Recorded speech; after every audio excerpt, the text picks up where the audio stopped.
The Lost Wallet, an English story podcast, slow English story with subtitles, A1, A2, Part 1, The Hook and the Ordinary World. Hello, friend. Welcome back to English Story Podcast. Today, we have a beautiful story for you. It is called The Lost Wallet. Please relax. Sit back. Make a cup of tea if you like. Close your eyes if you want to, and just listen to my voice. Today, we will learn new words together, and we will also learn something important about life. Are you ready?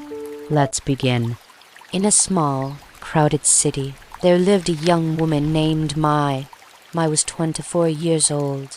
She had long black hair, tired brown eyes, and hands that were rough from hard work. Every morning, before the sun rose, Mai walked to a small food stall at the corner of a busy street. The stall was not hers. It belonged to her boss, Mr. Ib, a strict old man who sold bowls of noodle soup to workers on their way to the factory. Mai's job was simple, but it was not easy. She woke up at 4 o'clock every morning, when the sky was still black and even the birds were silent. She would splash cold water on her face, tie her hair back quickly, and step out into the empty street. The air was cold and damp, and small clouds of mist formed with every breath she took. She walked 10 minutes to the stall, her shoes making soft, lonely sounds on the wet pavement, past sleeping shops with their middle doors pulled shut. At the stall, the real work began. She chopped vegetables until her fingers grew numb. She boiled enormous pots of water, the steam rising and clouding her vision, making her hair stick damply to her forehead. She washed hundreds of bowls in cold water, her hands turning red, then white, then rough and cracked at the knuckles. The smell of pork broth, garlic, and boiling noodles filled her clothes so completely that even after washing, the smell never fully disappeared. Her back ached constantly, a dull, heavy pain that never truly left, even when she slept. And at the end of each long day, Mr. Deep counted out a small handful of coins into her palm, barely enough for rice, and almost nothing left over for anything else. Mai lived in a small room above a laundry shop.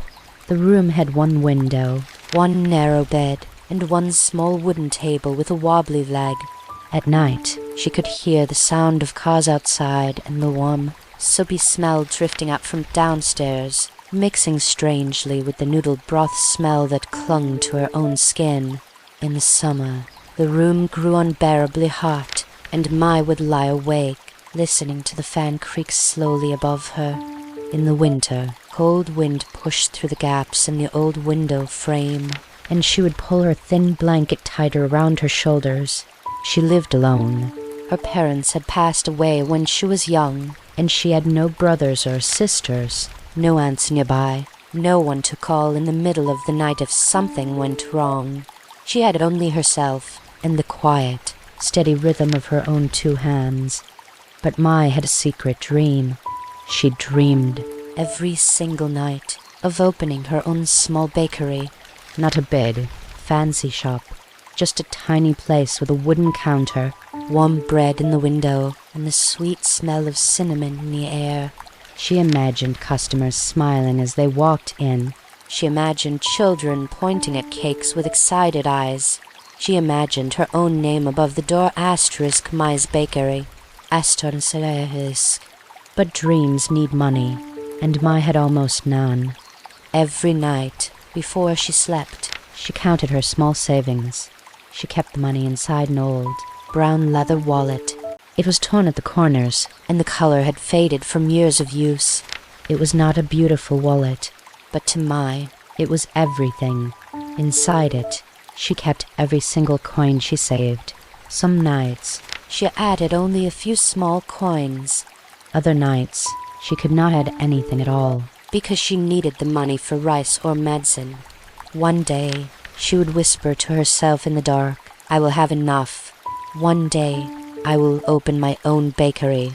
But deep inside, a small, cold voice always whispered back, asterisk, "You will never have enough." Stop dreaming. People like you don't get bakeries. People like you get noodle stalls and cold mornings. Forever. Asterhood said I tried not to listen to that voice, but some nights it was very loud. She worked. She saved. She dreamed. And she waited for a day that never seemed to come. Until one Tuesday morning, a morning that started just like every other morning, everything changed. Part 2, the call to action and the first steps. That Tuesday began with grey clouds and a light, cold wind. Mai woke up, dressed quickly, and walked to the noodle stall as usual. But when she reached inside her bag for her wallet to buy a small breakfast bun from a street vendor, her hand touched nothing. Her heart stopped. She searched again. She opened every pocket of her bag. She checked her jacket. Nothing. Her old brown wallet with 3 years of savings inside it was gone. "No," she whispered. "No, no, no." She ran back the way she came, her eyes searching the wet, dirty street. She looked under a bench. She looked near a rubbish bin. She asked a fruit seller, an old woman with kind eyes, "Excuse me, did you see a wallet?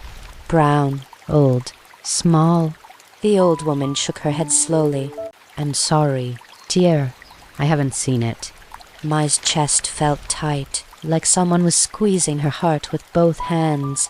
3 years. 3 years of 4 o'clock mornings, cracked hands, and cold water all inside that small piece of leather. And now it was gone, disappeared into the crowded city like a single raindrop into the ocean. She sat down on the curb, right there on the street, and for a moment she simply could not move. Tears filled her eyes, but she blinked them back. Not here, she told herself. Not in front of everyone. When she finally arrived at the noodle stall, 2 hours late, Mr. Deep was furious. "Where have you been?" he shouted. "The customers are waiting." "Do you think this is a game?" "I'm sorry, sir," Mai said quietly, her voice shaking. "I lost my wallet. All my money. Your problems are not my problems." "Mr. Deep snapped. If you cannot come on time, I will find someone who can." Mai nodded, swallowing her sadness, and went straight to work. She chopped onions with trembling hands. Perhaps it was the onions, or perhaps it was something else, but her eyes stung all morning. That night, alone in her small room, Mai sat on her bed and finally let herself cry. She cried for a long time, for the lost money, for the tired years, for the dream that now felt further away than ever. But then something strange happened. As she wiped her eyes, she looked at her hands. Rough, cracked, strong. These were hands that had worked every single day for 3 years. These were hands that knew how to work hard. "The wallet is gone," she said out loud, to no one. "But I am not gone. I am still here." That night, Mai made a decision. She would not wait for money to appear from nowhere. She would not depend only on Mr. Deep's small stall. She would start now, with what little she had left, a few coins in her pocket, and everything she knew about food. The next morning, before going to the noodle stall, Mai walked to the small, dusty market near her home.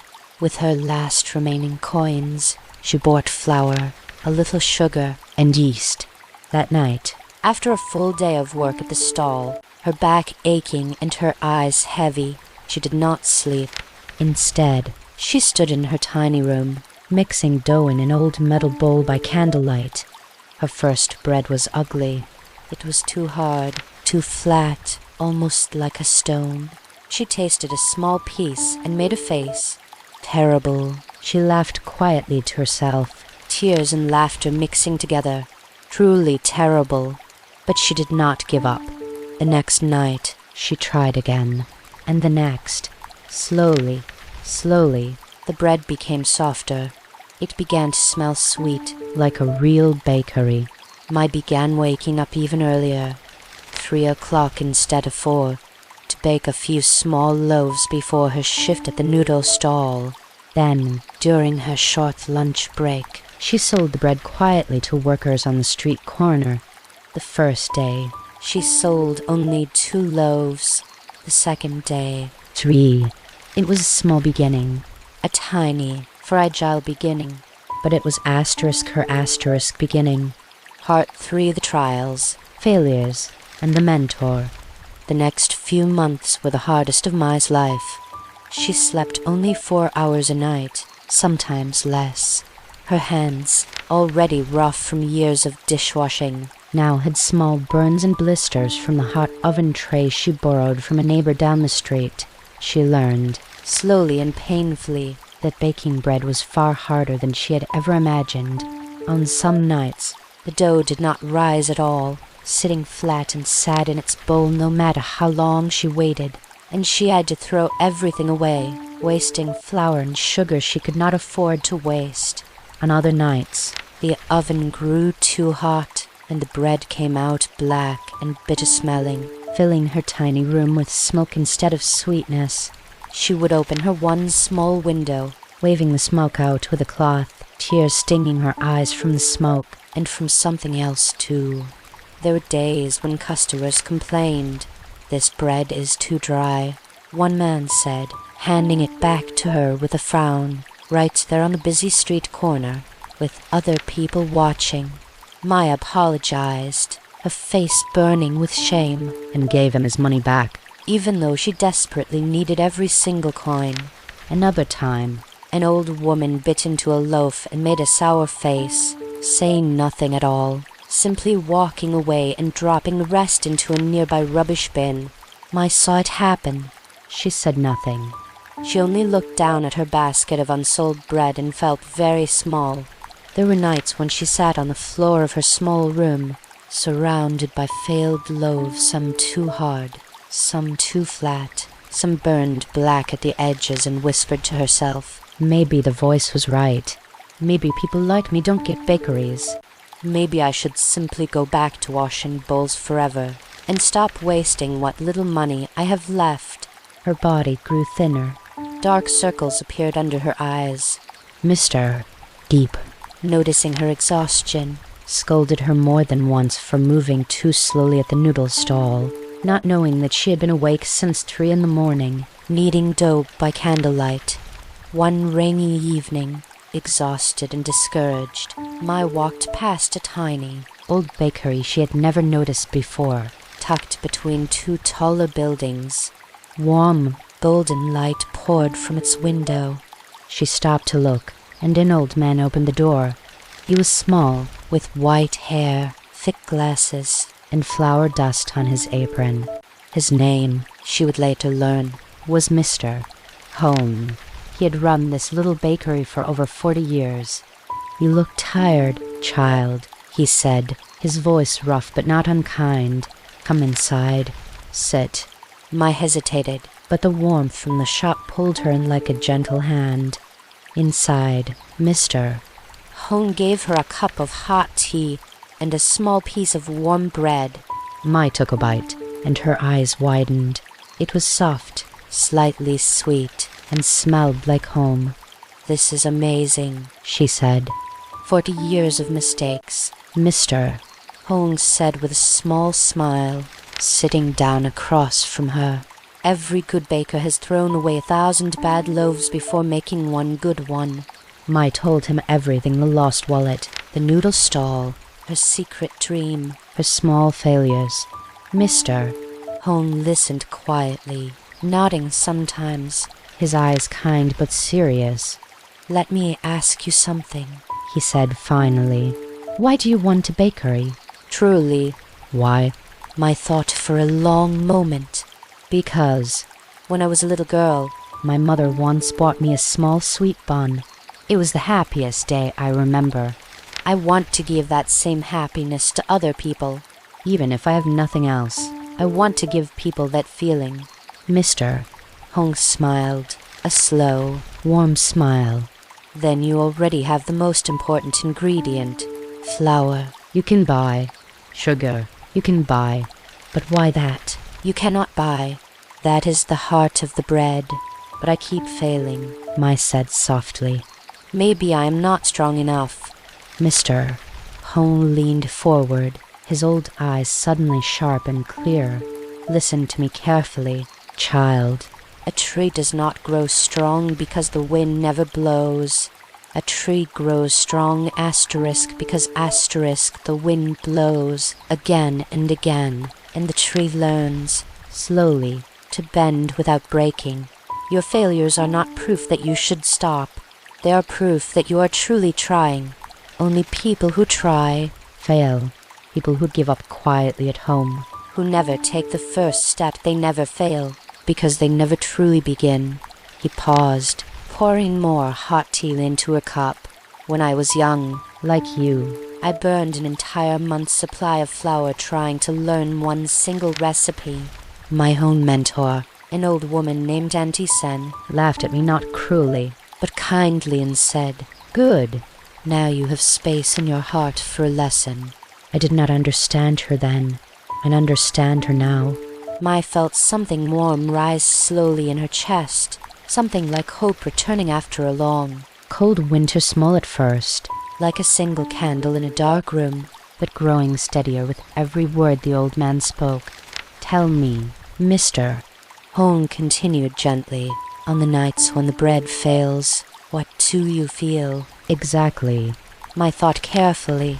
"Shame," she admitted. "As if I am the failure, not just the bread." The old man shook his head firmly. "No, no. The bread failed." "You did not fail. Tomorrow you will simply know one more thing that does not work, which brings you one small step closer to the thing that will." For the following weeks, Mai visited Mr. Home whenever she had a spare hour. He taught her small secrets: how to knead the dough with patience, not anger. How to listen to the bread, because bread, he said, always tells you what it needs. He never gave her money, but he gave her something more valuable: belief, and knowledge earned through 40 years of quiet dedication. Slowly, Mai's bread improved. Soft, warm, golden brown. People began to notice. A small line began to form at her tiny street corner every morning. Word began to spread: "Have you tried Mai's bread? It's wonderful." For the first time in months, Mai allowed herself to believe that maybe, just maybe, her dream was possible. Part 4, the climax / the darkest hour. Just when things finally seemed to be improving, disaster struck. It happened on a hot, dry night. Mai had finally saved enough money after months of selling bread on the street to rent a very small, empty shop space 2 streets away from Mr. Deep's noodle stall. It was tiny, with peeling paint and a broken door, but it was real. It was going to be her bakery. She had spent every coin fixing it up, buying a proper oven, and preparing for the opening day, which was only 3 days away. That night, an electrical fire started in the building next door. The fire spread quickly through the old, dry wooden structures. By the time I woke up to the sound of shouting and sirens, smoke was already pouring into the street. She ran outside in her nightclothes, their feet slapping against the hot, rough pavement, and watched in horror as bright orange flames rose hungrily into the dark sky, painting the smoke above in shifting shades of red and gold. The air was thick with heat and the sharp, bitter smell of burning wood. She ran toward her small shop, her heart pounding so hard it hurt, her voice cracking as she screamed, "No, no, please, no." Firefighters held her back with strong arms, their faces streaked with soot and sweat. "It's too dangerous." A man shouted over the roar of the flames and the hiss of water, "Stay back, miss, stay back." Mai could only stand there, frozen, tears streaming silently down her ash-covered face, watching the fire eat greedily through everything she had built with her own 2 rough hands. The oven she had saved for months to afford, the wooden shelves she had sanded smooth herself. Late at night, humming quietly to keep herself company, the small wooden sign she had painted with careful, hopeful letters. asterisk Mai's bakery asterisk, now curling and blackening in the heat, the paint bubbling before it finally disappeared into the smoke. She stood there for what felt like hours, though it was likely only minutes, listening to the terrible cracking and popping sounds of burning wood, the shouts of firefighters, the distant wail of another siren approaching.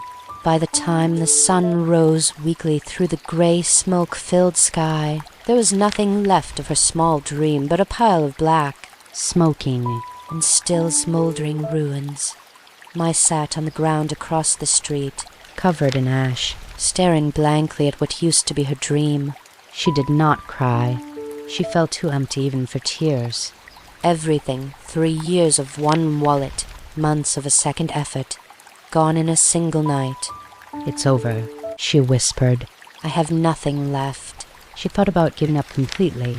Perhaps she would return to the noodle stall forever, work quietly until she was old, and let the dream die peacefully, without more pain. It would be easier. It would hurt less. That afternoon, Mr. Hong found her sitting alone near the burnt building. He did not say anything at first. He simply sat down beside her on the dirty ground, an old man in a clean apron, sitting quietly with a grieving young woman. Finally, he spoke. Do you remember what you told me? About your mother. And the sweet bun. Mai nodded slowly, tears finally beginning to fall. That memory, Mr. Hong said gently, did not burn. The fire took your shop. It took your oven. But it could not touch the reason asterisk why asterisk you began. That is still here. He touched her chest gently. Right here. Mai closed her eyes. She thought of her mother's smile. She thought of every customer who had told her, this is the best bread I've had in years. She thought of Mr. Hong's 40 years of failures before success. She thought of her own rough, strong hands. Slowly, something inside her, something tired, but not broken, began to rise again. I still have my hands, she said quietly, almost surprised at her own words. I still have what you taught me. The fire did not burn what I asterisk, no asterisk. She stood up, ash still on her clothes, and looked at Mr. Hong. I will start again. Smaller, if I must, but I will start again. Mr. Hong smiled, his eyes wet. That, he said softly, is the true beginning of every baker. Part 5 of the Triumph and Core Lessons. Mai did start again. She returned, humbly, to selling bread from a small basket on the street corner, just as she had done before. It was hard to begin again from almost nothing. But this time, something inside her was different. She was no longer afraid of failing, because she now understood that failing was simply part of the road, not the end of it. Slowly, month by month, her small basket business grew again. Loyal customers, who remembered her warm bread, returned happily. New customers came, curious about the young woman who had lost everything in the fire but kept baking anyway. Her story, quietly, became known in the neighborhood, not a story of a wallet or a fire, but a story of someone who simply refused to stop. 1 year later, Mai opened a new bakery, small but sturdy, with a simple wooden sign that read asterisk Mai's bakery asterisk once again. On opening day, Mr. Hong stood proudly by her side, and Mr.